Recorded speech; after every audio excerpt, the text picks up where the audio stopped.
Si je vous parle de Charlemagne, de Louis XIV, de Henri IV, de la Seconde Guerre mondiale, de César, de la Gaule bien évidemment, ou encore, je sais pas moi, de la bataille de Waterloo, de Napoléon, vous faites tout de suite référence à l'histoire. Bien évidemment, on dirait vraiment une intro de vidéo à la Nota Bene, mais il n'y a pas de problème.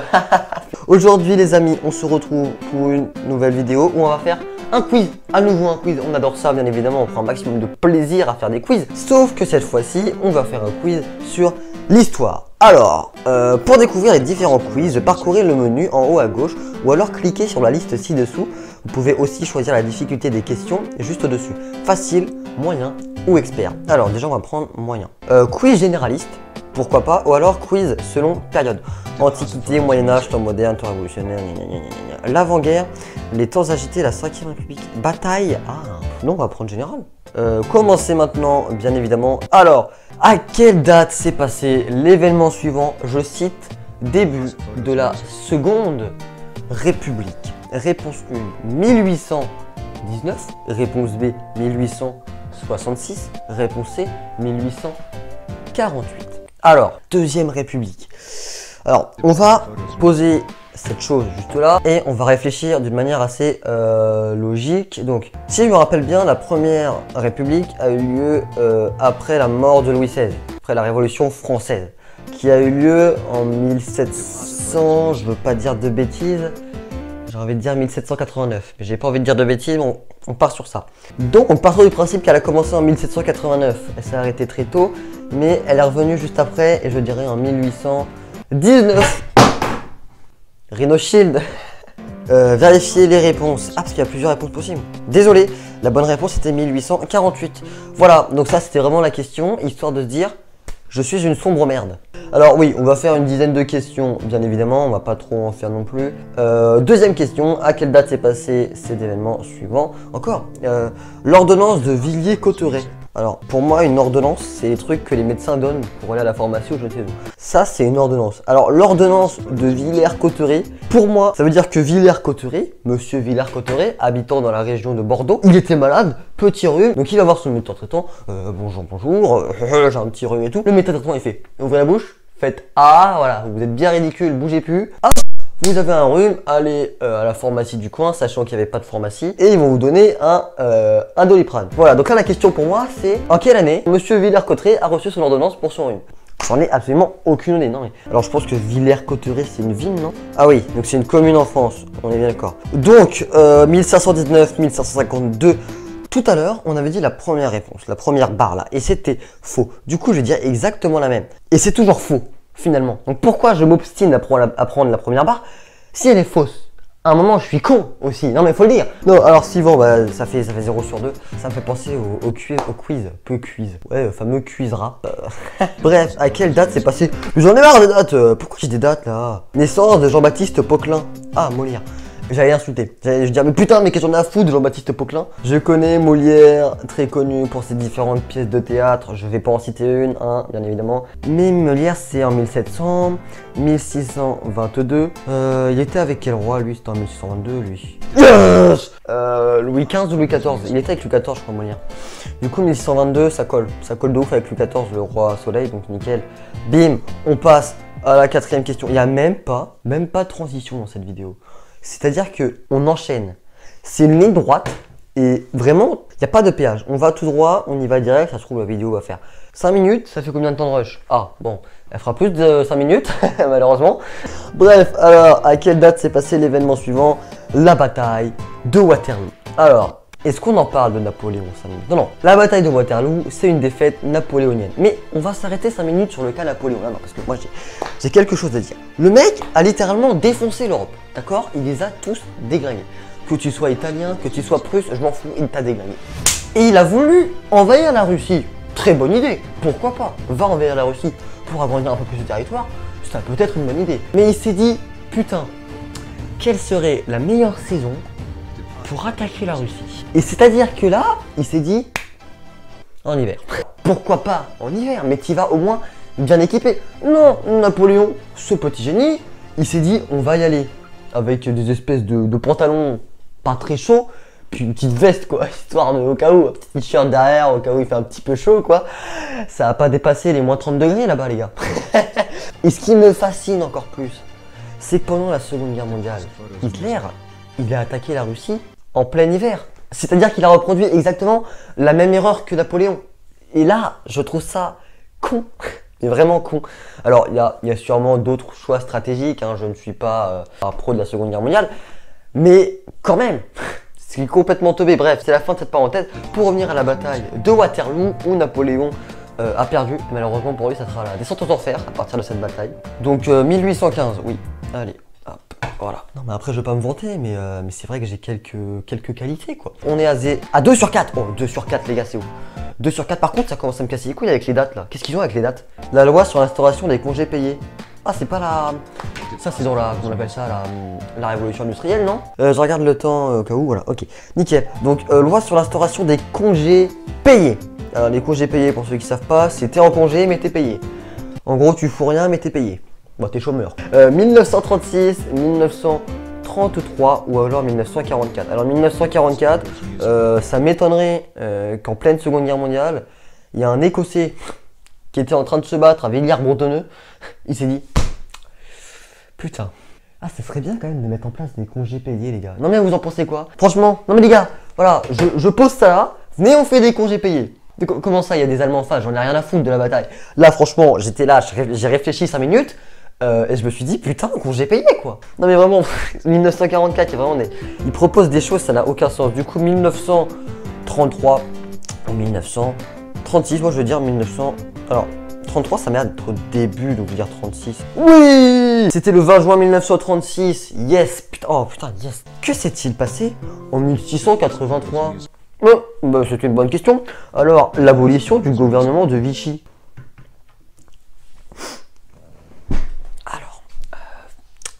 D'accord, donc des fois il y a des questions cons.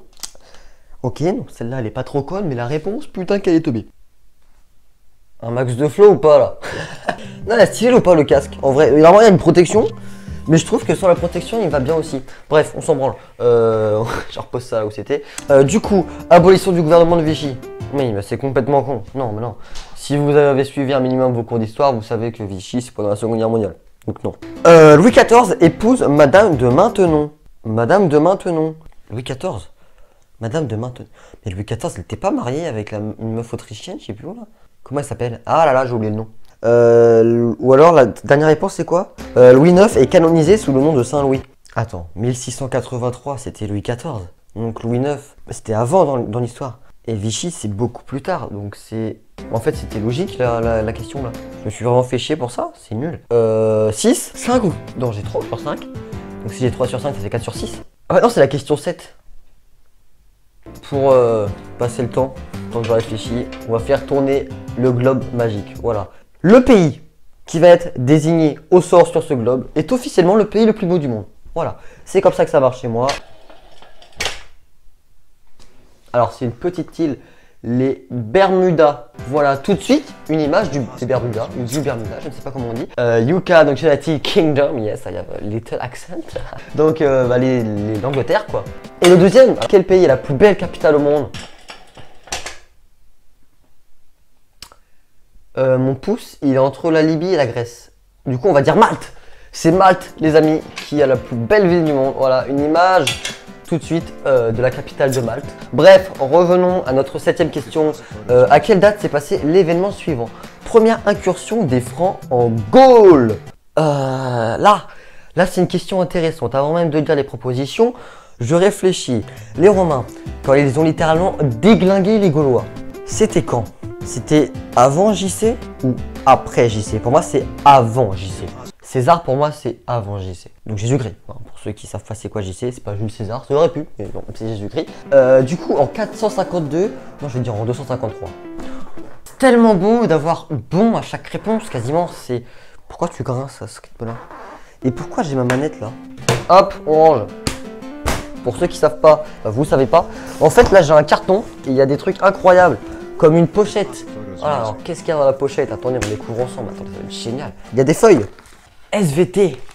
Ça, c'est pas moi, ça. Moi, j'ai jamais rangé mes feuilles dans des cahiers ou des pochettes. Moi, si vous voulez, Je suis le genre de personne qui au début de l'année va se dire ok c'est parti, cette année mon cahier il est propre et à chaque fin de cours, vous savez, je colle ma feuille bien correctement, je fais une petite ligne rouge sous la date, c'est la seule fois que je l'ai marqué dans l'année, c'était le premier jour. Et au bout de 2 semaines, mon cahier ne ressemble plus à rien. Bah déjà, mon cahier d'anglais s'est transformé en cahier SVT, on ne sait pas pourquoi.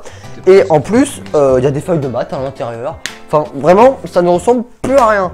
La date, on s'en fout, les exercices, ils sont faits, mais dans le cahier de français, c'est encore autre chose ça. Allez, on passe à la 8e question, on n'a plus le temps là. À quelle date s'est passé l'événement suivant? Restauration de la monarchie. Alors, restauration de la monarchie, ça fait quoi? On l'a restauré, on a remis un coup de peinture à la monarchie, on s'est dit on modifie ça, c'est ça, hein, c'est ça une restauration. Du coup, 1798, 1790, ça c'est Napoléon, ça 1700, là comme ça, là, ah, c'est mon petit Napoléon là, oh, mon petit bichounou de Napoléon qui a eu la bonne idée d'attaquer la Russie en plein hiver. Enfin bref, on va pas revenir sur ça. Du coup, 1798, 1790, 1815 et 1815. Quelle chatte que je peux avoir les amis. Mais quelle chance, parce qu'en fait je me suis juste basé sur le fait que pour moi les années précédentes qui étaient proposées, pour moi c'était Napoléon. Napoléon il était empereur, voilà, pour moi c'était comme ça, ça pouvait pas être eux. Du coup bah j'ai bon, mais c'est génial d'avoir un bon comme ça là. La France, alors en quelle année la France a été touchée par la Grande Dépression? C'est quoi ça la Grande Dépression? Genre les Français sont rentrés en dépression, tous, genre ils étaient tous sad, ils étaient tous vraiment tristes, ils étaient tous là. Ma vie c'est de la merde. Chaque matin je me lève et une envie de suicide me vient. Du coup, 1930, 1953 ou encore 1938.